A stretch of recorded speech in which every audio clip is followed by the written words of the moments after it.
Welcome, dear conductors and ensemble leaders.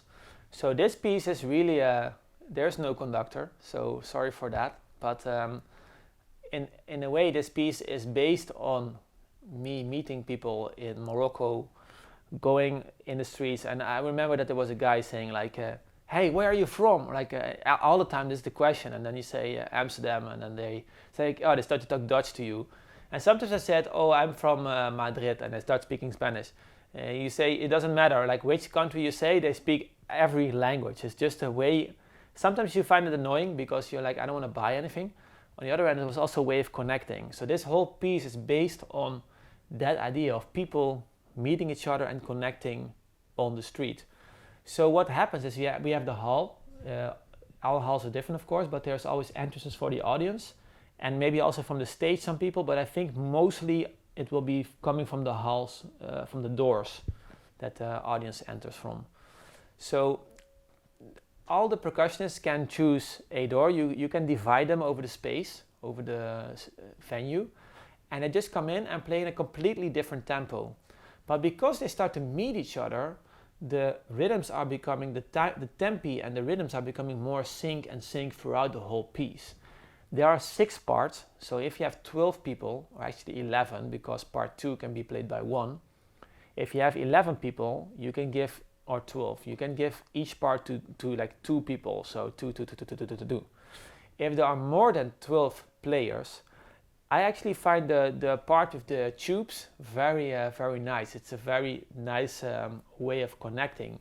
You can see in the video that Lucas and I made that this actually shows that you have to learn how to breathe together and you have to move together. And so I think that's a very valuable learning aspect in that for the players also to breathe and play together.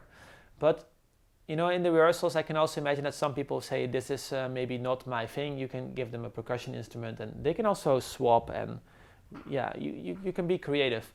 I can imagine that in a rehearsal you just have different groups make duets, and that you as a leader can go to each group and help them to work on the phrasing, work on the playing together, work on the movements, and that you really get them to be creative, and that there's a connection being made between the players as well as on a physical level as an auditive musical level. I said phrasing and rhythm because the more they phrase and the more they breathe together, the more the audience will experience that they actually are having a conversation. And that's the whole point of this piece basically.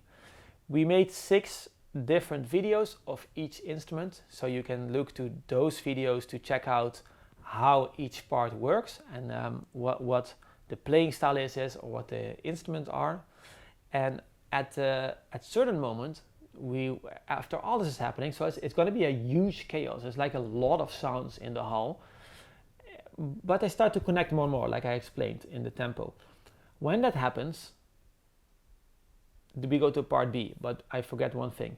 Before, when they come in, you have, for example, 2 people with tubes. I think it would be nice to start that those people start to look for each other. So first the tube meet the tube, then the drum meet the drum, the crackcaps meet the other crackcap player. So they start to connect with the person with the same instrument. After they've made that combination, they can start to walk through the space and also connect with someone else with another instrument, because all the parts have the same structure, so they can all play together. Also important is that they don't start to talk to the first person they meet, because then it will just be like people meeting all the time. It's also good to just walk around and just ignore people sometimes and say, oh, I see that person on the other side of the venue, I'm going to go to that person. And maybe that person is talking to someone else. You know, they could even have a certain one playing with 3 people together. It doesn't matter. But so first go to the same instrument and then start to explore and find other connections. I'm very curious to see how this will work and how you will also, what your experience will be in the rehearsals. So yeah, I think it's going to be very nice. When this is done, we go to part B, and basically we have everyone has a marimba bar that they can hang on their at their pants or maybe on their shoulder, or it basically a marimba bar with a rope. Some have a very small one, some have maybe a bigger one, and then they start to play this role.